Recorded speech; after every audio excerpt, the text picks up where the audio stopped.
Close your eyes. Let go of the day's worries. Feel your breath slow down. Imagine a quiet, dark space where there is only you and the gentle crackling of a fire. Tonight, to that soothing sound, I will tell you the full story of one of the greatest civilizations in human history, the Roman Empire. From its humble beginnings as a small village to its rise as the most powerful force the world had ever seen, and finally, to its slow decline and fall. This is a journey through time, a river of history flowing slowly, calmly, for you to relax, to imagine, and to drift into sleep. Close your eyes and imagine the evergreen hills of Italy, bathed in the soft light of a warm sun. Winding through them like a silver ribbon is the Tiber River. Imagine you are there, on its bank, feeling the gentle breeze and hearing the quiet murmur of the water. It is here, in this place of natural beauty, that the foundation of one of humanity's greatest stories is laid. It is a story that begins with a legend. Two twin infants, Romulus and Remus, were cast into the river, but fate did not want their death. Instead of drowning, their basket washed ashore, right at the foot of the Palatine Hill. Found by a she-wolf, they were nurtured by her fierce, maternal love in a cave known today as the Lupercal. They grew up strong and determined, learning to survive in the wild. Their language was the whisper of the wind and the rustle of leaves. They were later found by a shepherd and raised as his own sons. Their legend is a tale of rivalry, of two different visions for the future, and of a battle for the right to found a new city, a city that only one of them would found. And in 753 BCE, after a tragic dispute, Romulus became the founder and first king of Rome. This great civilization began not with stone but with a simple furrow drawn by a plow. Romulus outlined the sacred boundary that would become the city walls, a symbolic line between the wilderness and civilization. It was a small settlement with a few simple huts made of thatch and wood, inhabited by shepherds and farmers. At that time, Rome was just one small dot on the map, lost among the many other tribes of Italy. The period of the kings, which lasted for over 2 centuries, was a time of slow but steady growth. They established the first laws that governed their trade, family life, and social relations. It was a time when customs were more important than written rules. Religion was the foundation of everything. Imagine how, at dawn, when the sun just touches the tops of the hills, women would make offerings to the gods to grant a good harvest. Imagine how, on festive days, people would gather, share food, and pray for prosperity. During this time, the Senate emerged, an assembly of the oldest and wisest men who advised the kings. This was the first step toward a republic, the first whisper of the power of the people. Imagine what the lives of ordinary Romans were like in those days. The morning began with the first rays of the sun, as the quiet song of birds mixed with the sounds of awakening animals. The air was clean and filled with the scent of fresh earth and the smoke from hearths where a simple breakfast was being prepared. The days were long but peaceful, spent working in the fields. The stillness of the evening came with the setting sun, when families gathered to eat, tell stories, and listen to the elders. It was a life in harmony with nature, with respect for the gods and ancestors. It was a life full of simplicity that gave no hint of the future greatness. But each of these simple days, each woven basket, each planted crop, was a brick in the foundation that would one day bear the weight of a gigantic empire, whose story we are telling you today.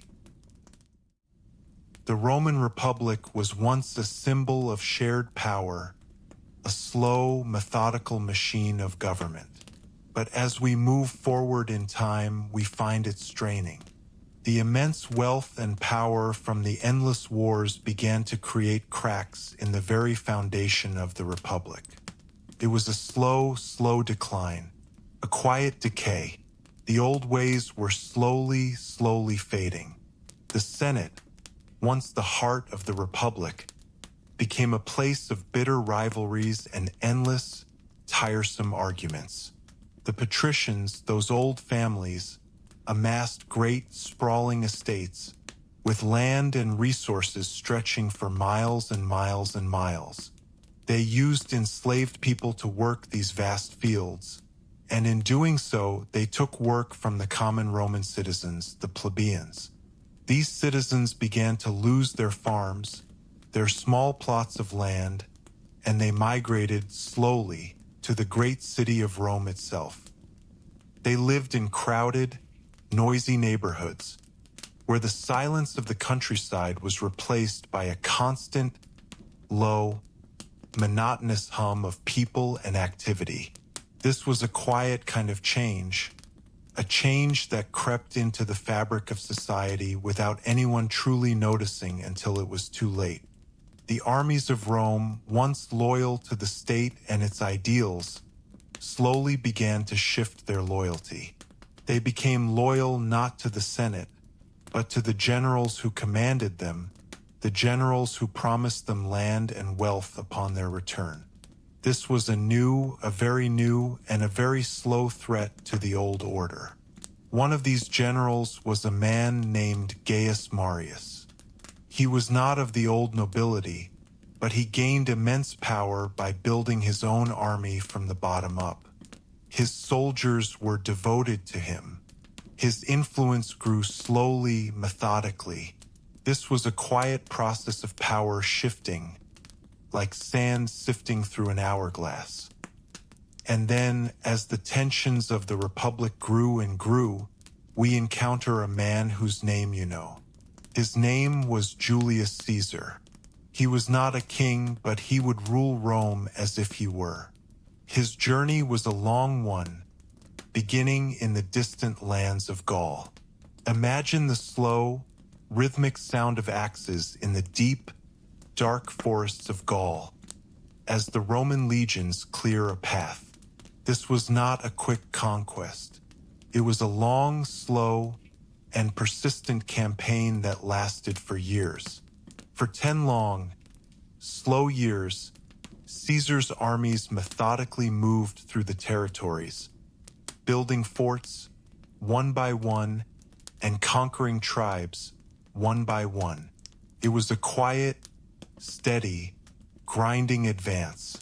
The sound of their boots on the muddy ground, the sound of the axes, the sound of the hammers. It was a very slow process of bringing a wild land under the control of Rome. Caesar was patient. He was methodical.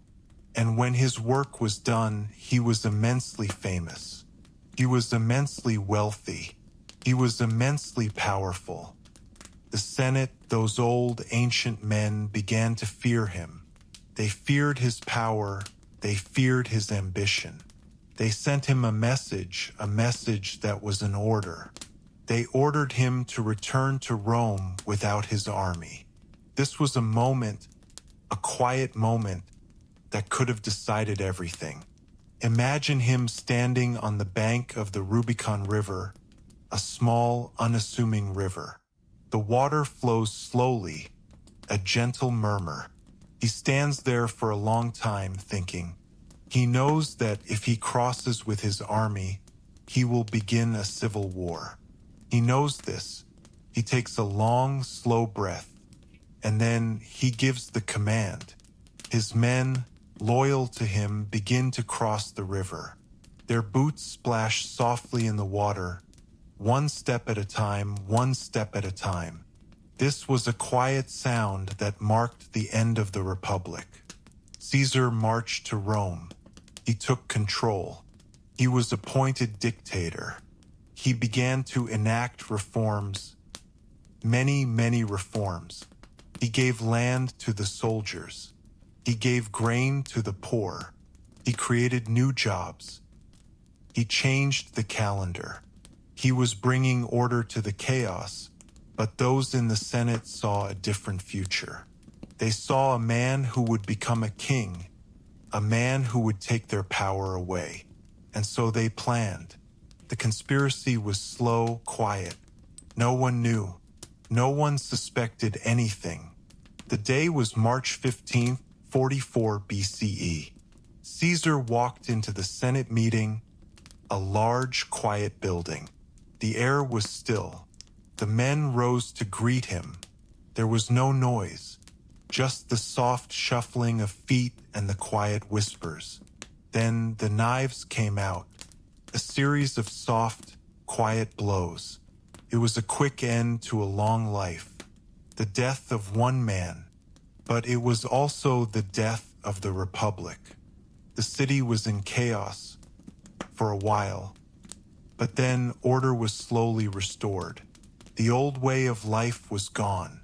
The transition was slow. After a period of conflict, another man emerged. His name was Octavian, the adopted son of Caesar. He was a very different kind of man. He was calm. He was methodical. He did not seek the title of king, but he slowly and deliberately took control. He became the first emperor of Rome, a new kind of ruler, and with him a new era began, an era of peace, the Pax Romana. Imagine the entire Roman world under a single rule. The roads were safe to travel. The seas were safe for trade. The soldiers were not fighting. The farmers were working their fields, and the people were going about their daily lives. It was a long period of quiet, unchanging stability. It was the calm after the storm. The sun rose every morning on the same fields. The same sun set every evening over the same great cities. The air was calm. The people were calm. It was a long period of peace. A period that would last for over 200 years, a quiet, stable time. A time for the empire to grow and grow and grow. The Pax Romana, the Roman peace, was a quiet and stable time. It was an era that began with the slow consolidation of power by Augustus, and it would last for 200 years. 200 long, slow years of peace. The empire's borders were secure. There were no great civil wars, no great conquests to disturb the quiet. It was a time of unprecedented calm.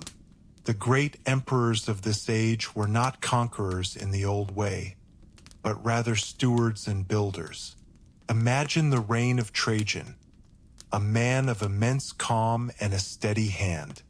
He expanded the empire to its largest borders, but it was a methodical, slow expansion, not a reckless one.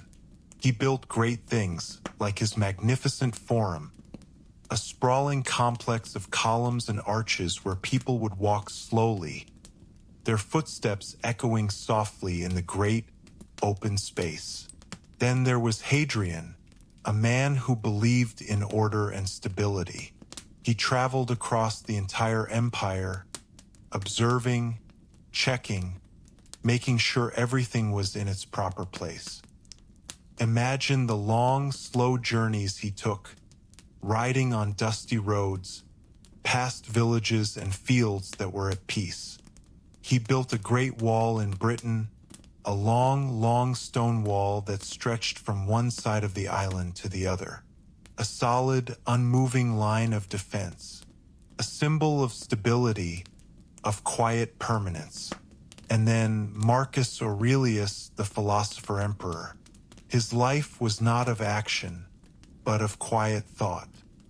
He wrote his thoughts in a book, and he ruled with a calm, steady hand, watching over the empire, a silent and vigilant guardian.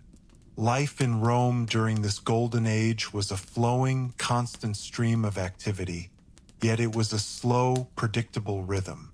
The forums, once the loud, shouting heart of the Republic, became places of quiet commerce and gentle conversation. People would stroll slowly through the great open spaces, not in a hurry, but with a purpose. The noise was a low, constant hum, a background sound that became part of the city itself.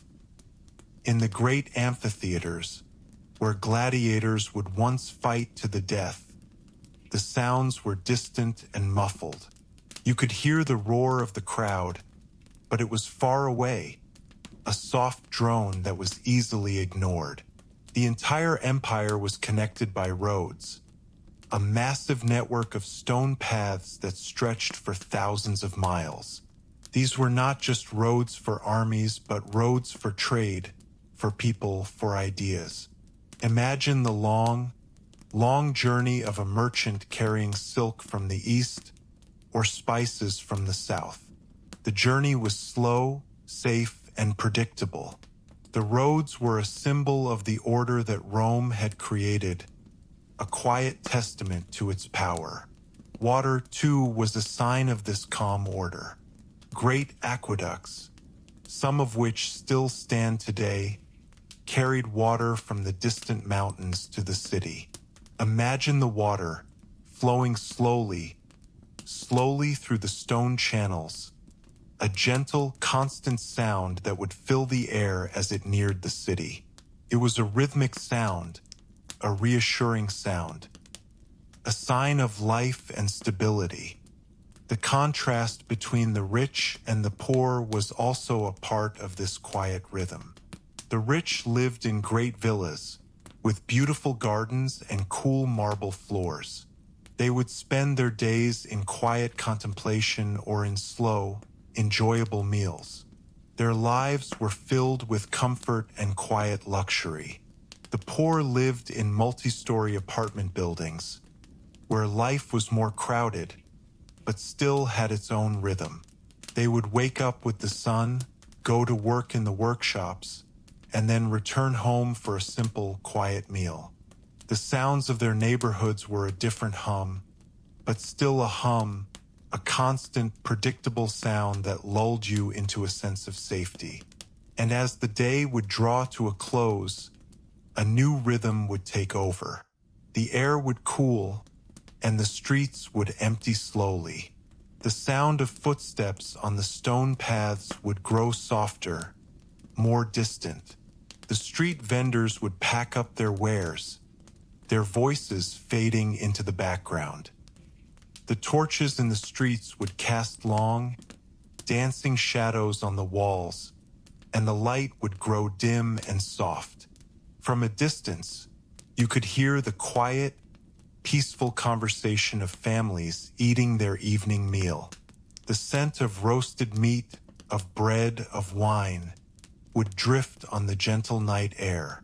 The city, which was so full of life during the day, would slowly fall into a deep, peaceful slumber.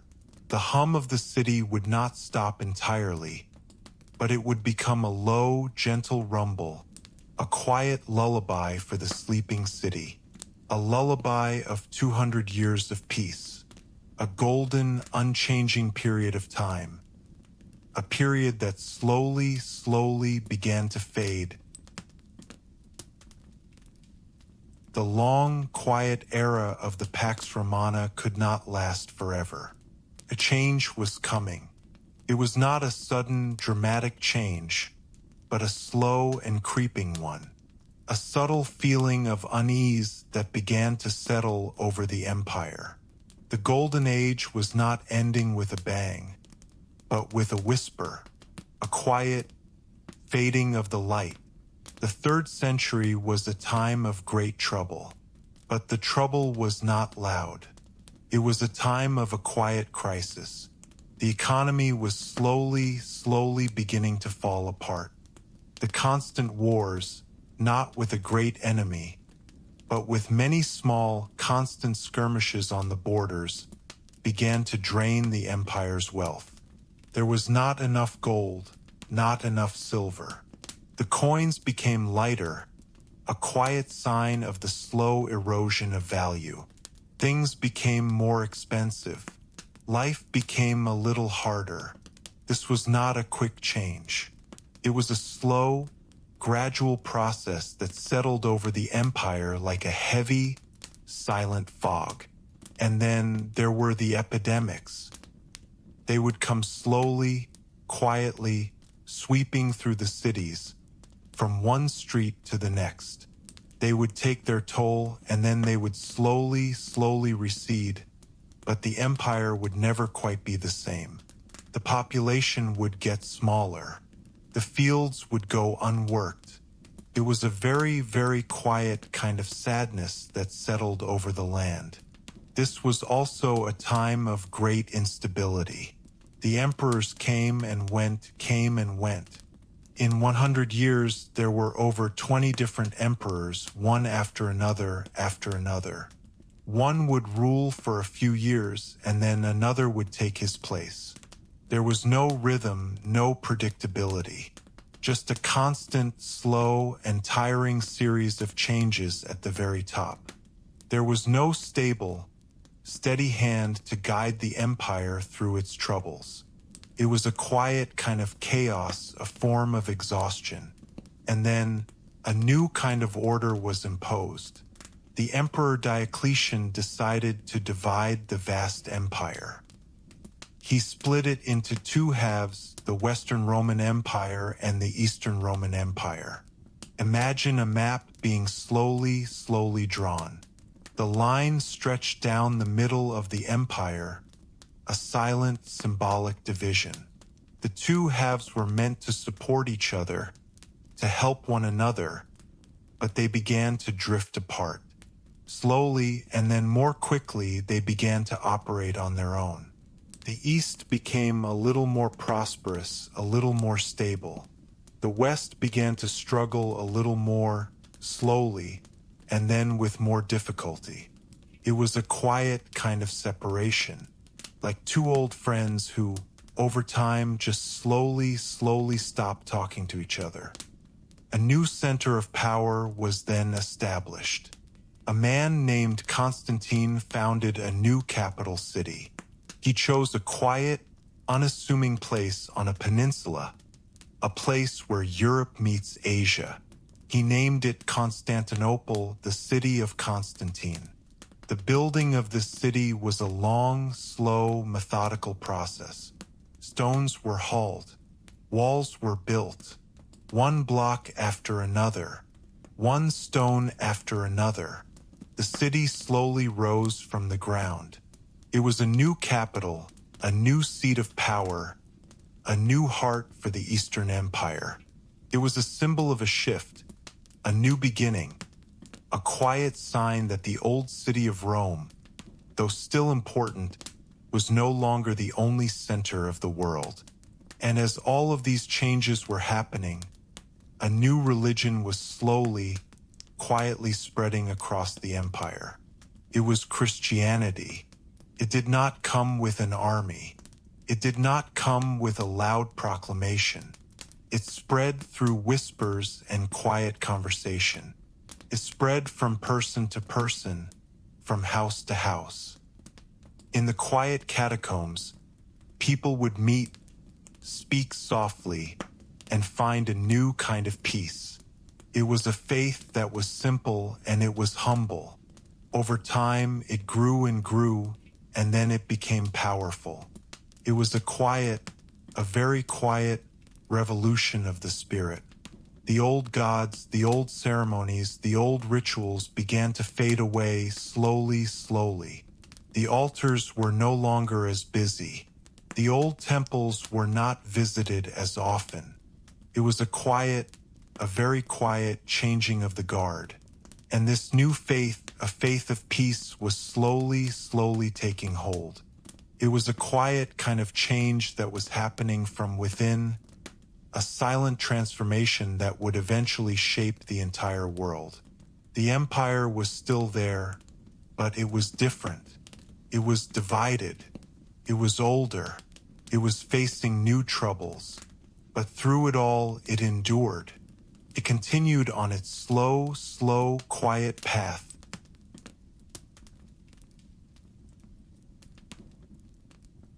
The Western Roman Empire was growing old. It was not a sudden aging, but a slow, quiet process that unfolded over many decades. The old roads were still there, the old aqueducts still flowed, but the feeling was different. The hum of the golden age had grown fainter. A sense of quiet exhaustion had settled in. The great empire, once so full of energy, was now tired. And as the empire grew tired, a new kind of movement began on its borders. These were not great armies in the old style. These were people, tribes. They were the Goths, the Vandals, the Huns. They were moving. They were not always fighting. They were simply moving. They were pushed by other tribes from behind, by a quiet pressure from the east. And so they moved slowly, steadily, towards the borders of the Roman Empire, seeking new homes, new lands. It was a slow, deliberate migration. It was a change that happened over years and years. The Goths came, and then the Vandals, and then the Huns, with their quiet, mounted armies, moving across the Great Plains like a shadow. The Empire tried to stop them, fought with them, but the sheer, quiet number of them was too great. The pressure on the borders was constant. A steady, gentle pushing. And so, the borders of the Western Roman Empire began to recede, slowly, quietly, like a tide going out. The legions were pulled back, to defend the heart of the empire, to defend the great city of Rome itself. But even as the borders shrank, the internal problems grew. The quiet economic problems grew louder. The political instability grew deeper. The emperors continued to come and go, in a long, monotonous procession of short, forgettable reigns. There was no stable, steady hand to guide the empire. It was a ship that was sailing slowly into a great, quiet fog. And then it came, the end.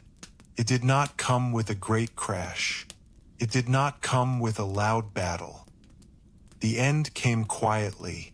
In the year 476 AD, a Germanic general named Odoacer simply took control. He deposed the last Western Roman emperor, a boy named Romulus Augustulus. He was a small, quiet figure, and he was simply removed from power without noise, without fanfare. He was given a pension and he was sent away. And that was it. The Western Roman Empire, which had existed for over 1,000 years, simply ceased to be. The last breath was quiet. The last word was a whisper. It was a quiet end to a long, long story. The city of Rome itself did not vanish, continued to exist, but its role was over. Its glory was gone. Imagine it now in the aftermath. Imagine the great forums, once so full of life and sound, now quiet. The cobblestones are overgrown with weeds.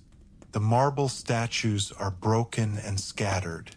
The great columns, once so strong, now stand alone, silent sentinels to a past that is no more. The great Roman roads, once so full of traffic, are now empty. The grass grows between the stones, a soft green line that marks the long, slow passage of time. The aqueducts, once so full of water, now stand mostly empty. their channels dry. The water, a symbol of life, is gone. The sound of running water is no longer there. Just a quiet, still silence. The buildings that were once full of life are now empty.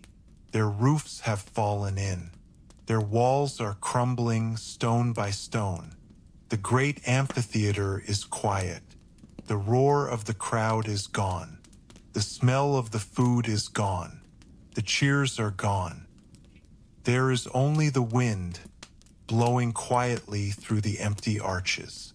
This is not a scene of destruction, but a scene of stillness. Profound, deep quiet. It is a stillness that is the finality of an empire that existed, that thrived, and that has now gone to sleep. Its monuments are still there, but they are sleeping. Its history is still there, but it is quiet. But as the West fell into this quiet slumber, a different story was unfolding in the East. The Eastern Roman Empire, which we now know as the Byzantine Empire, did not fall. It continued on its slow, steady path. Its capital, Constantinople, was still there, a bustling, vibrant city. Its people were still working. Its markets were still active. Its emperors were still ruling. The old Roman traditions were still there. The old Roman laws were still in use. It was a continuation, a slow, quiet carrying of a torch that had been lit a long, long time ago. The West was quiet. The East was not. Continued on, slowly, deliberately, for another 1,000 years. A quiet ending for one half of the story, and a long, slow continuation for the other. The great river of history had split into two paths, and one of them was now going to sleep. Slowly, gently, the story of the Western Roman Empire had come to a close. Feel the silence that settled over the Western Empire after its fall. It was not a silence that came after a great battle. It was a silence that came after a long, drawn-out illness. The final emperor of the West, a small boy, simply slipped away quietly, and another leader took his place. And just like that, very, very slowly, the empire as it was ceased to be. Imagine what the land looked like. Imagine the roads leading to Rome. They were still there, but now they were quiet. The great legions were no longer marching with their single rhythmic sound. There was no longer the loud, bustling noise in the forums. There were no merchants loudly calling out their goods. There was only the gentle whisper of the wind as it passed through the empty arches, and the soft rustle of the grass as it grew between the stones. Each stone still held a story, but now no one was there to listen. The great buildings, they were still there. The magnificent amphitheaters that once held thousands of people were now empty. Their glory had faded away. They stood silent. The monuments that once symbolized the greatness of Rome were now silent witnesses to a past that was no more. Their walls were slowly crumbling, stone by stone, grain of sand by grain of sand, in a quiet, methodical process. It was a slow, yet inevitable process. A feeling of sadness was mixed with a feeling of peace, like an old man who could finally rest. But this was not the end of the story. Imagine how the light that was fading in the West was growing brighter in the East. While the Western Empire was slowly sinking into the dark, the Eastern Empire, Byzantium, continued to exist. Its capital, Constantinople, was vibrant and alive.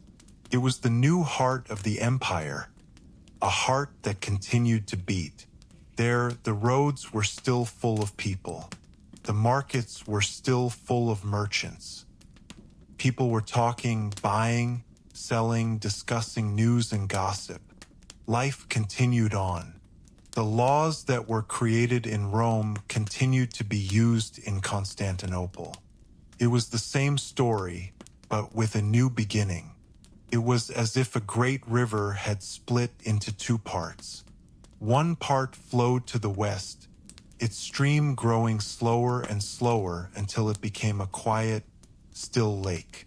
The other part flowed to the east, and its stream remained strong and stable. It flowed on and on and on for another 1,000 years. The long, slow decay of the West was a lesson in the quiet passage of time. It was a quiet kind of lesson, a lesson that teaches that even the greatest and most powerful things can slowly fade away. The vast network of roads, which once pulsed with life, became quiet. The legions, which once marched with a confident stride, were gone. The great city of Rome itself, once the center of the world, was now a sleepy, forgotten place. Its old stones lay quiet, absorbing the sun in the afternoon and cooling slowly in the evening. The ghosts of the past walked silently through the empty streets, but they were not loud. They were just whispers on the wind. But the East was different. It was a place of quiet strength, a place where the sun would rise and the people would begin their day with the same rituals as their ancestors. They would go to the marketplace. They would go to the church. They would tend to their gardens. The rhythm was steady. The rhythm was predictable. It was a quiet kind of strength, a strength that was built on routine and stability, a strength that was passed down from father to son. The old Roman laws, which were once written on tablets, were now inscribed in the hearts of the people of the East. The old Roman traditions, which were once part of a great empire, were now part of a new, quieter one. And so, the story of Rome is not a story of an end.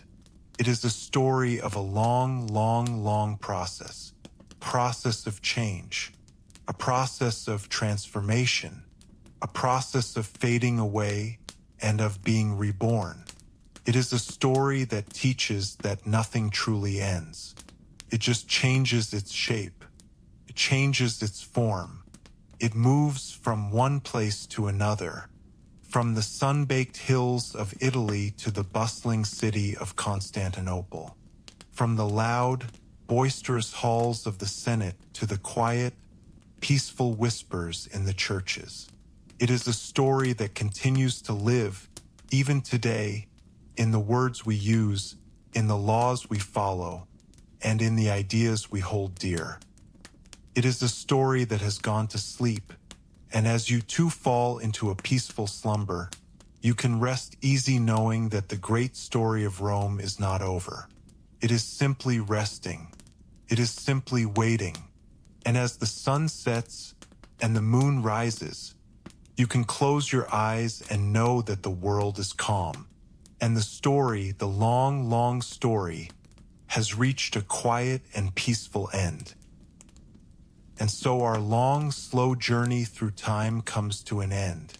The Roman Empire, its greatness, its calm, and its long, slow path to a quiet end.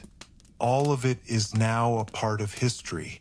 It is gone, but its legacy remains. It lives on in the words we use, in the laws we follow, in the roads that still exist. Now, as our story is over, you can allow yourself to rest. You can leave all the worries of the day behind. Let nothing disturb you. Let your breathing become slow and steady, like the gentle whisper of the wind on the ruins. Let your mind become as calm as the water in a still lake. May the peace that settled over the ancient hills now settle over you. Nothing more will disturb your sleep. Good night.